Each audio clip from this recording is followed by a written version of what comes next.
Hello, everybody. I'm Anthony DiCerbo, sports editor of the Latrobe Bulletin, and I'm here with Nathan Schivins, sports writer at the Latrobe Bulletin. And we're back at St. Vincent College. The Steelers had a closed practice on Wednesday, so we're back on Thursday for definitely what was the longest practice of training camp so far. Yeah, longest practice. We've kind of seen the physicality ramp up each day this week.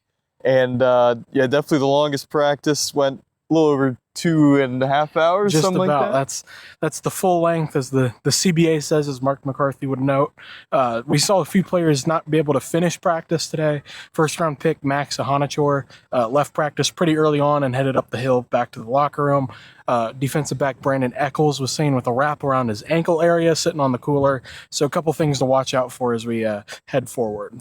Yeah, and Ahanichor looked like just something precautionary. Just get him out of there. Don't want to make anything worse. Maybe might be out there tomorrow, who knows, but they're going to take it slow with him, obviously, as they should. Here as we're just in training camp. But like you mentioned, had the wrap on Eccles' ankle, and we'll see where that leads going forward here. But the first kind of sprinkle of injuries that we've seen so far in camp. Yeah, we've had some DBs on the PUP list to start camp, but that room's getting a little small. We did see an addition there roster-wise, picking up a safety that played for McCarthy in Dallas. So they're adding to that room to make sure they still have enough healthy bodies going forward. Yeah, that's a position of very lack of depth right now, and so you see the Steelers kind of adding some safeties here, and we'll see where that goes. We'll see if the Steelers can get more healthy at that position. Obviously, Deshaun Elliott was participating in a little bit more team drills today, but still not back to kind of 100% practicing, but he's certainly well on his way, which is an encouraging sign for the team. For sure. Today overall was a bit of a sloppier day. I think you would agree with that. We had the NFL officials on hand for the first time this camp. We've had some high school refs in and about before, but today the big boys were here, and the flags were kind of flying, particularly on the offensive side of the ball.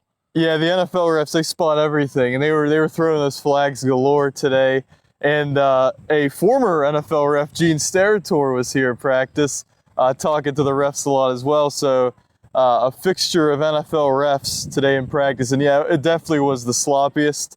Now, was it the sloppiest just because the NFL refs were here and they were calling everything? Potentially. Yeah, we don't know. But it definitely was sloppy. I know McCarthy will probably mention that in his presser tomorrow.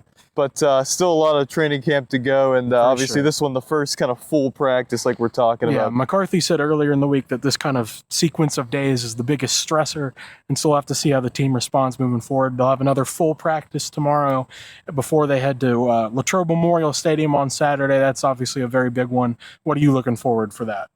I'm just looking forward to being there. It'll be my first time, certainly, and first time on a Saturday night for the Steelers. And that's another thing that's different kind of with McCarthy as opposed to Tomlin. But everyone, all fans, players, they love the Friday night, now Saturday night lights practice. And it's just really cool atmosphere, and to be at the Latrobe Stadium, it's going to be really cool. Well, in the meantime, for our full practice breakdown, make sure you check out the Latrobe Bulletin online and in print, and make sure you give a listen to our podcast, Two-A-Days.